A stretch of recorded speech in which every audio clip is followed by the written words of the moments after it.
ఇది అచ్చ కాంగ్రెస్ వర్సెస్ పచ్చ కాంగ్రెస్ అయింది. ఇక్కడ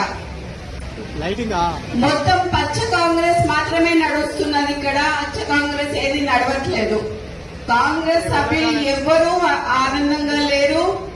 దాంట్లో ఉత్తమ్ కుమార్ రెడ్డి అంకుల్, మేము యాక్చువల్లీ అసలు ఆయన పేరు చెప్పాల్సింది ఉండే మాకు చేసిన సహాయానికి, కానీ సరే ఈయన చేస్తాడు అని చెప్పి ఈయన పేరు చెప్పడం జరిగింది.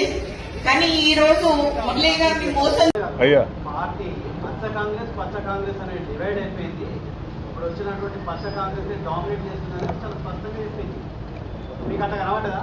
అక్కడ ఎట్లా పచ్చ కాంగ్రెస్లకు పచ్చనే కనబడుతుంది. అలాంటిది ఏం లేదు. ఆ డామినేషన్ లేదు, ఏం లేదు. అందరము ఇది ఒక కుటుంబం లాగా పోతుంది. కాంగ్రెస్ ఎవరైతే పడని వాళ్ళు ఉన్నారో వాళ్ళు ఇట్లా కామెంట్ చేస్తున్నారు తప్ప పచ్చ కామెరలు లేవు, పచ్చ చొక్కాలు లేవు. అంతా కాంగ్రెస్ కుటుంబమే తప్ప ఎవరు ఒక్కరి మీద ఒకరు డామినేట్